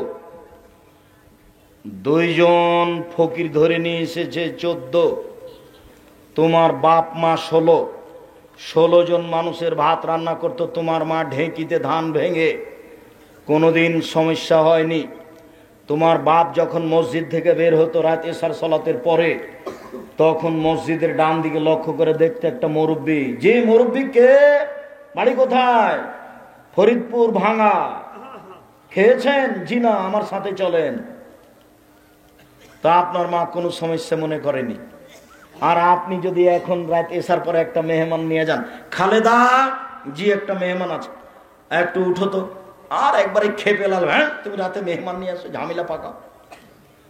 এই কথা যদি আপনার মা শুনে নেয়, 80 বছর বয়স, ওই ঘরে বসে আছে, তাড়াহুড়া করে উঠে আসবে, থাক বেটা, থাক বেটা, থাক বেটা, বৌমাকে উঠাস না বেটা, আমি ঠিক করে দিচ্ছি, আমি গরম করে দিচ্ছি তরকারি, তুই দে ছেলেকে খেতে, মেহমানকে খেতে দে। আপনার স্ত্রীকে আপনার মায়ের স্বভাবে ফিরে যেতে হবে, যেতেই হবে। আপনার স্ত্রীকে আমি তালাক দিতে বলিনি, তবে স্বভাব পরিবর্তন না হলে তালাক দিতে হবে, এই কথাই ঠিক। 150 চাউল আপনার স্ত্রী রান্না করতে পাবে না, আপনার মা রান্না করতো 3 কেজি, 2 কেজি, 1.5 কেজি, আপনার স্ত্রী রান্না করবে অন্তত 1 কেজি। আপনি খাবেন, আপনার স্ত্রী খাবে, ছেলে মেয়ে খাবে, ফকির খাবে, কিষান খাবে, রাতে গরুতে খাবে। কেন 150 চাউল রান্না করলো? দুপুরে মেহমান এসেছে, তখন বলছে আপনার স্ত্রী, মাত্র 150 চাউল রান্না করেছি, মেহমানকে দিলে তো শেষ হয়ে যাবে, কি করবে তাহলে, চানাচুর বিস্কুট দিয়ে বিদায় করে দাও, বিদায় করে দাও। এই নোংরা নীতি ত্যাগ করতে হবে, মায়ের স্বভাবে ফিরে যেতে হবে, যেতেই হবে। 4টা জিনিস আছে যার, সুখময় জীবন তার, মেহমান খানা বৈঠক বড় যার, সুখময় জীবন তার, বাহনটা ভালো যার, সুখময় জীবন তার, স্ত্রী ভালো যার, সুখময় জীবন তার, প্রতিবেশী ভালো যার, সুখময় জীবন তার, দক্ষজনক জীবন, প্রতিবেশী খারাপ যার। কিভাবে? আপনার বাচ্চাটা এভাবে পানি চালিয়ে দিয়েছে ভাত খাওয়ার পরে, পানিটা যে প্রতিবেশীর দেওয়ালে লেগে গেছে, এই যে লেগে গেল, একবারে মনে হচ্ছে যে প্রতিবেশীর মহিলাটা বস্তির মহিলা, কি যে মুখে আসে, আর কিছু বাধা নাই, খালি বলছে। ভালো নয়। প্রতিবেশীর ছাগলে আপনার সিম গাছ কেটে দিয়েছে, কথাই ঠিক, আপনার স্ত্রী মুখ খুলতে পাবে না। এই মেয়ে শুনুন, উপস্থিত বৈঠকের দিনই মুসলিম বোন, আপনাকে বলছি, প্রতিবেশীর ছাগলে আপনার সিম গাছ খেয়ে নিয়েছে, কথাই ঠিক, আপনি মুখ খুলতে পাবেন না, ধৈর্য ধারণ করুন, তার নাম প্রতিবেশীকে মূল্যায়ন করা। সম্মানিত দিনী ভাই বোন, আমরা আলোচনার এই শেষ পর্যায়ে এসে বলছি, আল্লাহ নবীকে বলা হল, আল্লাহ রাসূল অমুক মেলায় ছেলে বসো, আমি তো নিজেই শেষ করব। তুমি কি করে বুঝলে যে আমি দোয়া পড়ে ফেলেছি? আমি তো দোয়া পড়ে ফেলিনি। বক্তব্যের শেষ কথাটাই সবচেয়ে গুরুত্বপূর্ণ কথা। আল্লাহ রাসূলকে বলা হলো, আল্লাহ নবী অমুক মহিলা বেশি বেশি সালাত আদায় করে, বেশি বেশি সিয়াম পালন করে, রোজা থাকে, বেশি বেশি দান খায়রাত করে, তবে ও মুখে প্রতিবেশীকে কষ্ট দেয়। তখন আল্লাহ রাসূল বলেন, হে ফিন্নার, ও জাহান্নামে যাবে। তাহাজ্জুদের বিনিময় জাহান্নাম, নামাজের বিনিময় জাহান্নাম, দান খায়রাতের বিনিময় জাহান্নাম, মুখ খারাপের কারণে। আল্লাহর নবী অমুক মহিলা কম কম সালাত আদায় করে, কম কম সিয়াম পালন করে, কম কম দান খায়রাত করে, তবে মুখখান ভালো, আল্লাহ রাসূল বললেন সে জান্নাতে যাবে। সম্মানিত দিনী ভাই বোন, আমি অনুরোধ জানাচ্ছি স্ত্রীর সাথে ভালো আচরণ করুন। সম্মানিত দিনী ভাই বোন, আজকের জরুরি কথা, এক, যে কোনো মূল্যে 5 ওয়াক্ত সালাত আদায় করতে হবে, পৃথিবীতে ব্যতিক্রম আদেশ। 2, হালাল রুজি খেতে